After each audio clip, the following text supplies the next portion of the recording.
Good evening, everybody, and welcome to Frazier Field for Northeastern Conference Baseball. A rare trip this year to Frazier Field. Danvers, they're playing English. They didn't play against Classical this year, the way the divisions were set up. They were in, I believe, the North, and English and Classical are in the South. So you play the teams in your division, and you jump over and play not all the teams on the other side. So like the Lynn teams did not play Peabody this year.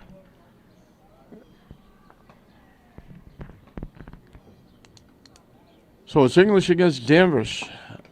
English was here last night taking on Salem, who came in at 7-7, a big game trying to go over 500. And now tonight, a big game for Danvers is they're trying to go to 500. They're looking for 3 in a row. They're coming off back-to-back wins. They started the season down a little bit. And congratulations again to Dougie Mullins. I think it's 4 or 5 years since English has made the state tournament. Last year they came within 2 games, but they had a streak of 4 or 5 games in a row that they lost by 1 run, and defense cost them. And then last night against Salem, defense almost cost them. They made a very big error that cost them 2 runs and put them behind. But what didn't happen last year happened last night. They came all the way back and won the game in the bottom of the 7th on a big 2-out hit by Juan Suburbi to win the game. And for those of you that have been watching these games, you're going to notice that the netting is down a little bit further in front of us because they pulled it from the netting from the left. They pulled it over to one side, knocked the baseballs loose that were over there. They didn't get the baseballs that are dead center. And the netting is probably a little bit blocking your screen, TV screen at home a little bit more. And unfortunately, there's nothing we can do about it. They're threatening to come in and do some work here, but they haven't done it yet.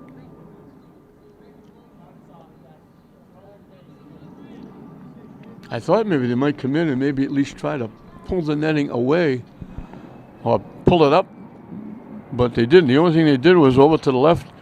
They pulled it over and kind of tried to tie it down, and all that did was move from right to left, pulled it over and lowered it a little bit, so it's blocking probably even more of your screen. I think they're working on equipment for the plate umpire, who's probably wearing a protector under that jacket he wears,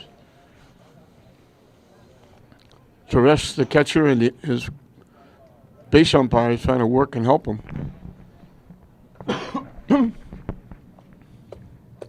So Danvers against English. English 11-4. So they're already in the state tournament along with Classical and St. Mary's. And Tech is right on the bubble as well. So history could be made. All 4 teams could qualify without having to go through the Sullivan rule.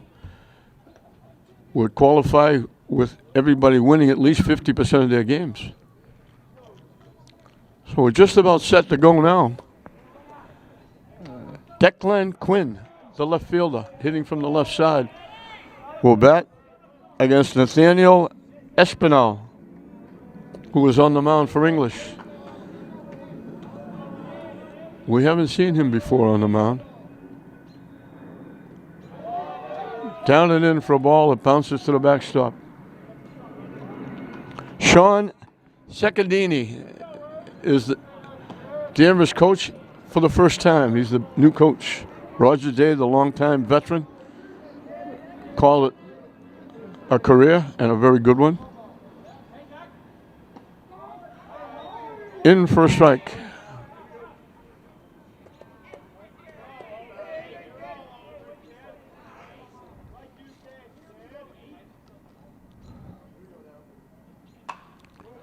A little tap at the third base. That was in on the hands. They just got him. That was a close play at first base.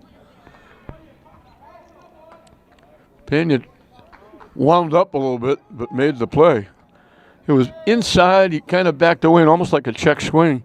Hit the little ground to the third for the first out. Bryce Ruest, the right fielder, will be the hitter.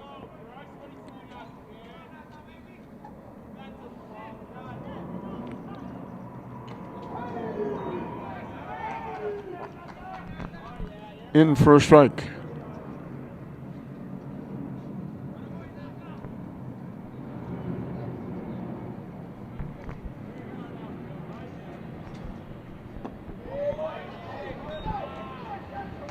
Down and away for a ball.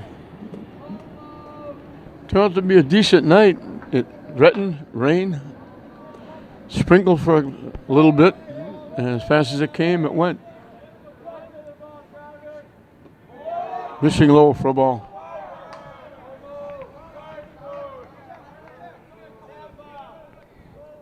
Some of the areas, middle of the state, were getting a little heavier rain, thunder, lightning. Missing again, low for a ball. 3-1.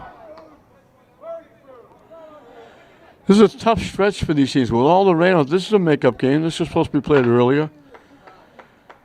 And for all these players, and especially the coaches, it really gets to be a grind here at the tail end of the season. Normally the Clancy tournament coming up tomorrow, starting actually, would be the end of the regular season, but now it's going to go a little bit further. They extended the season another week for all the rainouts, and now you're going to have a lot of pitching. Popped up to the shortstop. How about a step on the edge of the outfield grass? Anthony Mateo makes the play.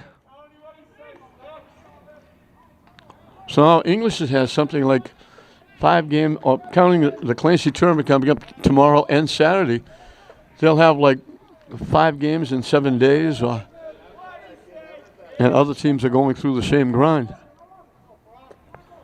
Tony Alzak is the hitter. The Alzak family has made a mark at Danvers sports, especially in baseball.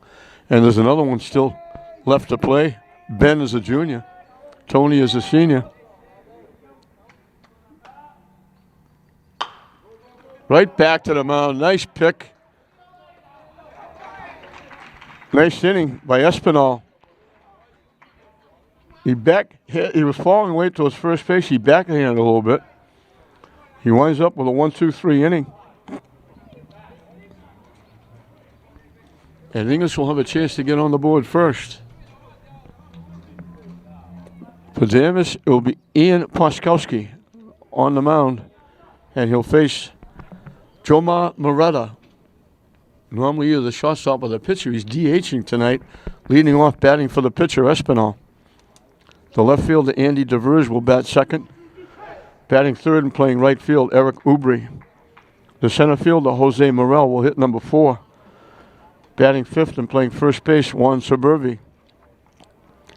The shortstop, Anthony Mateo, will hit number 6. Batting seventh and catching, Albert Torres.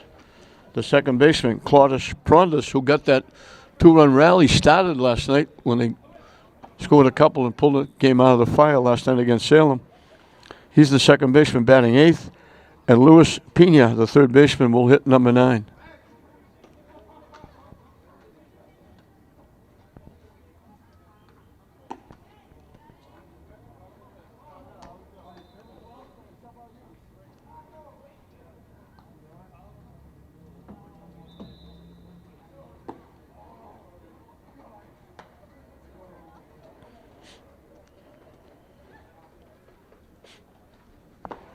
Everybody who comes and parks outside the park so they can sit in their cars, relaxed, and watch the game and get out a little bit quicker or leave whenever they want.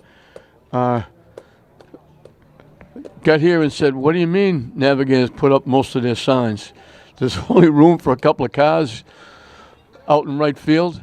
There's one thin space still in the parking lot, and the bus pulled in. So now people are going to have to come into the park. Buzzy Barton was happy they left him just enough room. He had to ask the bus to move so he could pull his car in and sit and watch the game. Counselor at Large, who does a great job for the city of Lynn. Former outstanding player, athlete, and multi-sports and coach in multi-sports, girls basketball, boys basketball. So Buzzy's done it all for the city of Lynn and the kids. And he follows his teams religiously.